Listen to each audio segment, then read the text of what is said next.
Assalamualaikum warahmatullahi wabarakatuh. Perkenalkan, kami dari kelompok 4 mata kuliah terjemahan bahasa Arab yang beranggotakan Daningsih, Estiana, Irfan Fahruroji, Benani Hayarelita, dan Siva Siti Fatimah. Materi yang akan kami sampaikan yaitu tentang mendeskripsikan kata-kata yang termasuk kata benda, kata sifat, kata ganti, kata mausul, dan kata isyarah. Ismi Siva Siti Fatimah, Min Bandung. Di sini saya akan menjelaskan tentang pembagian kata dalam bahasa Arab.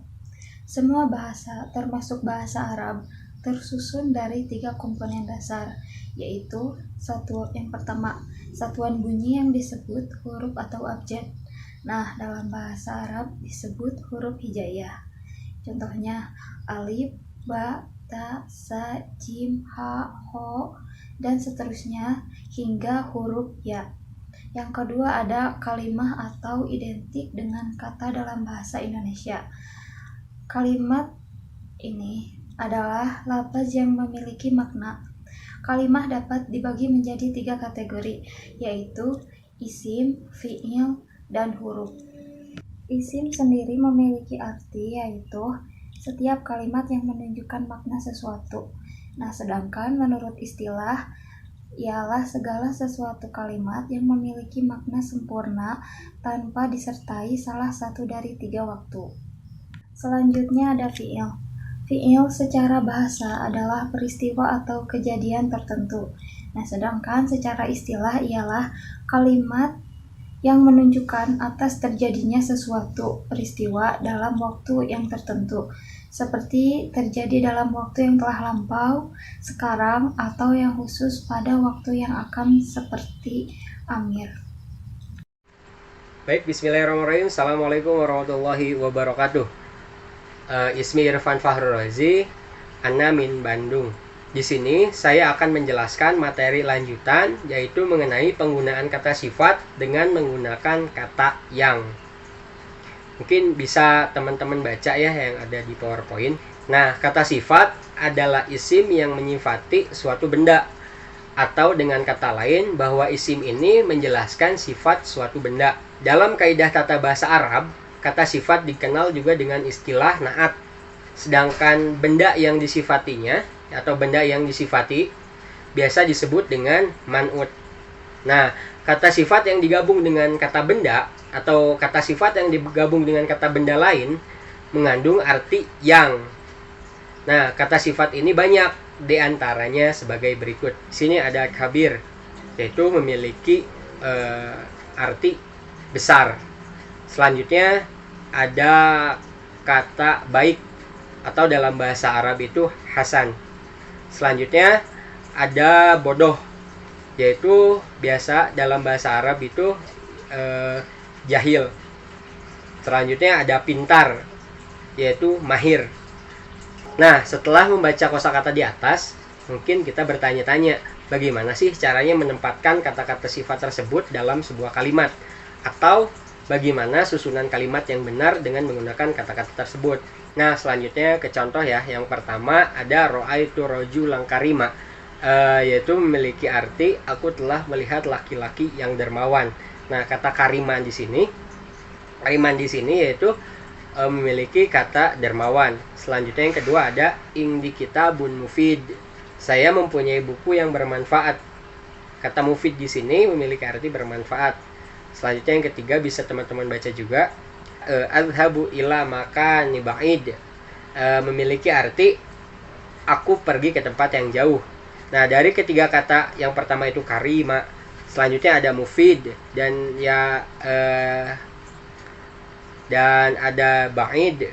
Pada contoh di atas berkedudukan sebagai na'at ya, atau kata yang mensifati kata yang mendahuluinya gitu ya gitu. Nah, mungkin itu saja pemaparan materi dari saya. Mohon maaf apabila ada kesalahan. Jika ada yang masih bingung, silahkan ditanyakan di kolom diskusi. Terima kasih. Wassalamualaikum warahmatullahi wabarakatuh. Assalamualaikum warahmatullahi wabarakatuh. Ismi Danengsi Ana Min Indramayu.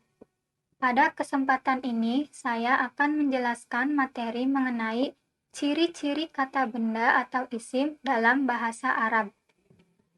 Ciri-ciri kata benda atau isim ada 4. Yang pertama, ada tanda baca tanwin.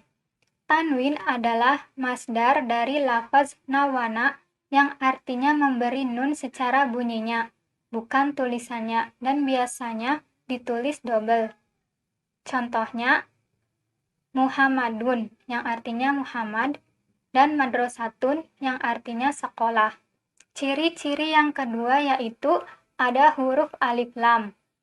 Semua kata yang didahului oleh huruf alif lam termasuk isim. Contohnya nur yang artinya cahaya dan samai yang artinya langit.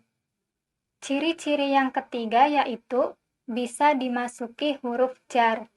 Huruf jar adalah huruf yang secara umum bisa membuat huruf artinya pertolongan Allah.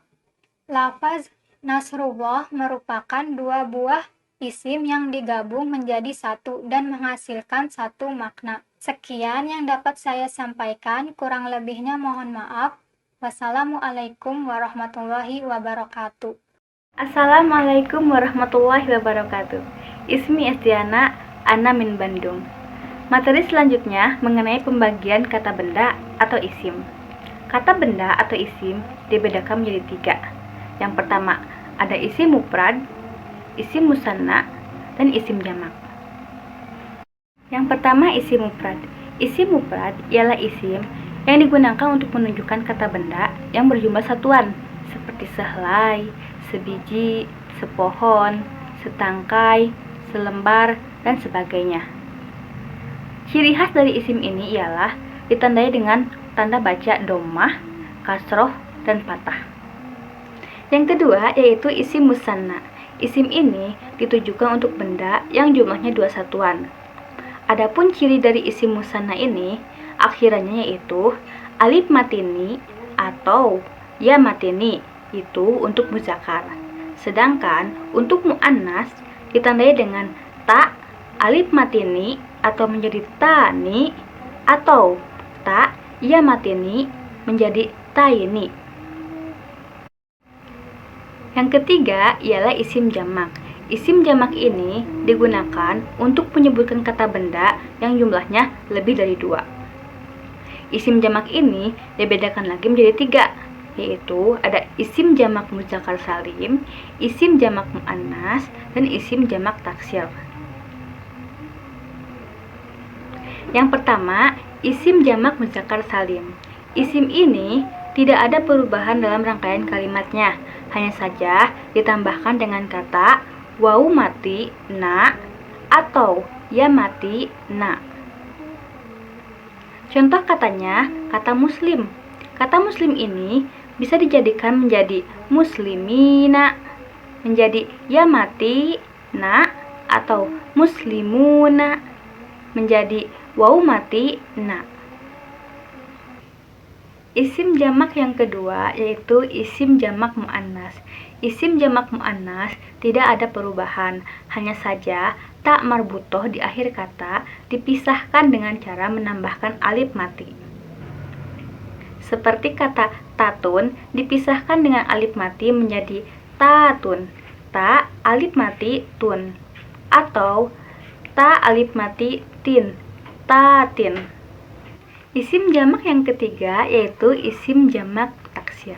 Isim jamak taksir ini dalam rangkaian hurufnya terjadi pemecahan, entah itu ditambah maupun dikurangi. Contohnya kata babun. Kata babun ini ditambah dengan huruf wa menjadi abwabun. Pembahasan selanjutnya ialah mengenai kata ganti orang atau benda. Kata ganti orang atau benda ini dibedakan menjadi 3 juga. Yang pertama, ada isim alam, yaitu kata nama, isim isyarah, yaitu kata tunjuk, dan yang ketiga isim domir atau kata ganti. Nah, yang akan kita bahas pada hari ini ialah mengenai isim domir atau kata ganti. Maksudnya adalah kata ganti orang pertama, orang kedua, dan orang ketiga. Isim domir yang pertama ialah isim domir mutakalim artinya kata ganti untuk orang pertama. Seperti kata saya, dalam bahasa Arab, kata saya ialah ana. Selanjutnya, isim domir yang kedua, yaitu isim domir mukhatab, yang artinya kata ganti untuk orang kedua, seperti kata kamu. Dalam bahasa Arab, bisa disebutkan dengan kata antum, akhi untuk laki-laki, sedangkan ukhti untuk perempuan. Berdasarkan penulisannya, isim domir dibedakan menjadi dua. Yang pertama, isim domir yang penulisannya dipisahkan, dan isim domir yang penulisannya disatukan. Isim domir yang penulisannya dipisahkan dibedakan menjadi dua. Ada yang mufrad dan ada yang jamak. Mufrad ialah untuk menyebutkan orang yang jumlahnya satu, sedangkan jamak untuk menyebutkan orang yang jumlahnya lebih dari satu. Contohnya kata huwa dan tolibun. Ditulisnya menjadi huwa tolibun. Sedangkan untuk yang jamak, seperti kata hum ditambah tulabun menjadi hum tulabun. Selanjutnya, isim domir yang penulisannya disatukan, seperti kata huma. Kata huma menjadi kitabuhuma, kitabuhuma. Adapun yang jamaknya seperti kata ha menjadi kitabuha, kitabuha. Sekian yang dapat saya sampaikan. Saya mohon maaf apabila ada kesalahan. Terima kasih. Wassalamualaikum warahmatullahi wabarakatuh. Assalamualaikum warahmatullahi wabarakatuh. Ismi Fainihayaralita Sa wasilul madata. Yang pertama, pengertian kata mausul. Jadi isim mausul atau bisa disebut kata sambung adalah isim yang berfungsi untuk menghubungkan beberapa kalimat atau pokok pikiran menjadi satu kalimat.